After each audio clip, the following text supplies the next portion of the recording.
여러분 안녕하십니까, 진성호입니다. 한동훈 법무부 장관이 결국 국민의힘 비대위원장으로 올 것 같습니다. 자, 오늘 국민의힘은 현역 국회의원들과 원외 당협위원장 등 200여 명이 모여서 이 비대위 구성을 놓고 찬반 격론을 벌였습니다. 오늘의 화두는 한동훈이었습니다. 자, 한동훈 법무부 장관을 비대위원장으로 추대하자 한동훈 장관은 비대위원장이 아니라 선대위원장 같은 걸 맡아야 한다. 정치를 해본 경험이 없어서 위험하다. 아무튼 여러 가지 이야기가 나왔습니다. 심지어 한동훈을 너무 빨리 써버리는 것은 문제다. 천천히 쓰자. 그러자 이런 말도 나왔습니다. 강감찬 장군을 임진왜란 때까지 아껴 쓰자는 말이냐. 지금 국민의힘은 그럴 상황이 아니다. 자, 지금 오늘 이 연석회의 발언들을 들어보면 아직도 국민회의는 정신을 못 차리고 있다는 그런 생각이 드는 사람들이 많습니다. 실제 한동훈 법무부 장관은 오늘 국민의힘이 원하지 않으면 비대위원장 할 생각도 없다. 또 그렇게 되면 국민의힘 입당도 하지 않겠다는 그런 입장을 밝혔다는 기사들이 보도됐습니다. 오늘 한동훈 장관은 외부 일정을 전격 취소했습니다. 자, 지금 한동훈 장관은 이런 국민의힘 모습을 보면서 가지 않겠다는 생각을 할 수도 있습니다. 지금 국민의힘은 갑질, 그러니까 한동훈은 우리가 부르면 언제든지 올 것이다. 쟤는 늘 비대위원장 시켜주는데 감지덕지지 이렇게 생각할지도 모릅니다.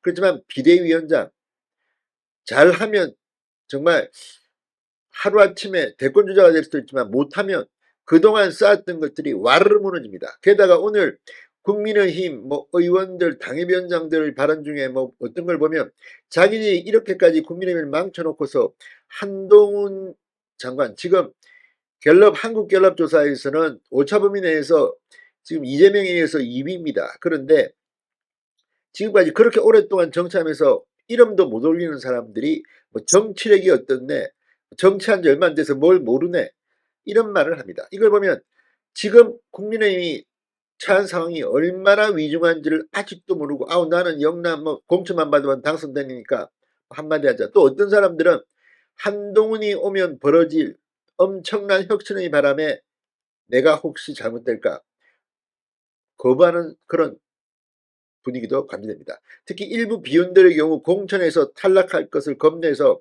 이리저리 꼬투리를 잡아서 비토하는 입장도 보입니다. 물론 전략 전술상 한동훈이 선대위원장이 되고 원희룡이나 누가 비대위원장이 되는 방안도 괜찮습니다. 원희룡 장관 같은 경우도 나이도 비교적 젊고 또 경험도 많기 때문에 가능합니다. 그러나 오늘 연석회의에서 거론된 인물은 압도적으로 한동훈이었습니다. 그렇다면 한동훈 비대위로 가는 것이 맞다는 생각이 듭니다. 저도 개인적으로 한동훈 장관이 경험이 없기 때문에 뭐라 하지만 지금 국민의힘 의원들이 이 복잡한 말이야 산전수전은 다 했고 내가 볼 때는 한동훈은 너무 어려. 지금 민주당 의원들과 일문일답을 하고 논쟁을 할 때 한동훈만큼 똑똑하게 말할 수 있는 사람이 지금 국민의힘에 있습니까?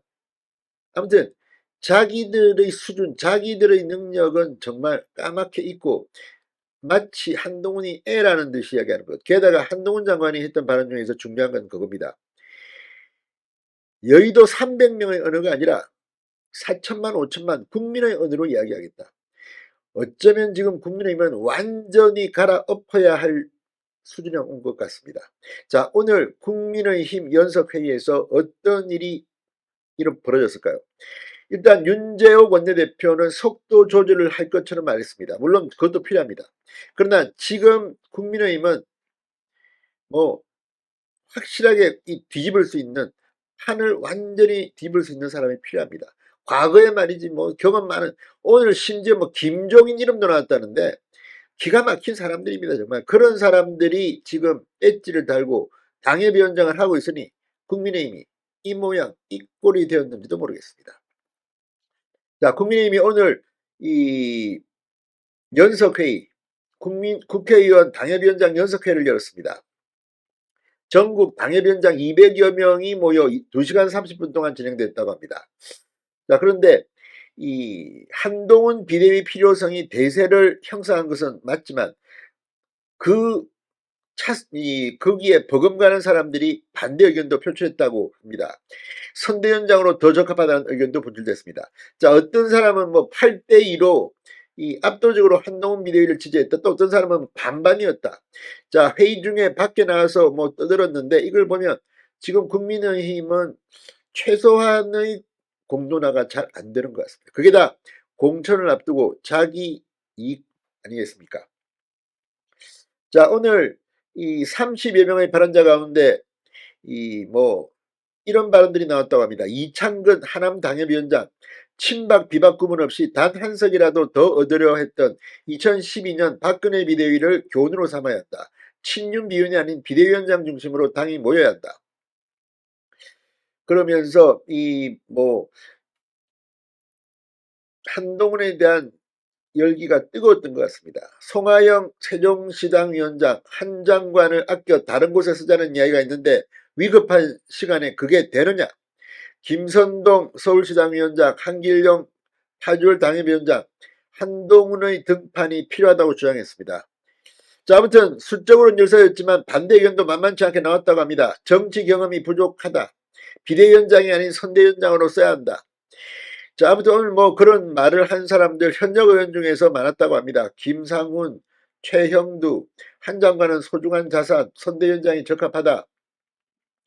자, 민주당 지지세가 강한 서울 동부지역 당협위원장 중에는 한동훈 비대위에 반대 목소리를 낸 사람들이 많았습니다. 이재영 강동을 당협위원장, 또 김재섭 도봉갑 당협위원장.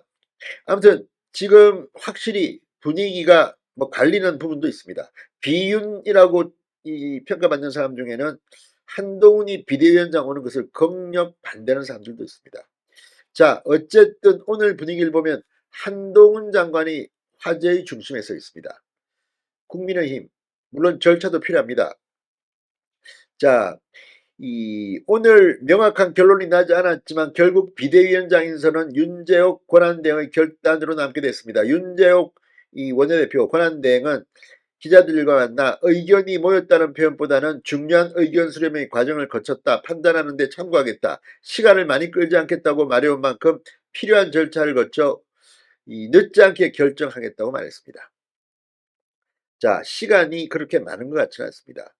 한동훈 장관이 오늘 공식 일정은 거의 수행하지 않은 것 같은데 빨리 결정하고 빨리 나와서 빨리 행동해야 될 것으로 보입니다. 반면 이재명 지금 한동훈 이야기 나오니까 삐딱하게 말하는 모양인데 아무튼 이재명의 민주당은 범죄 혐의자 이재명 대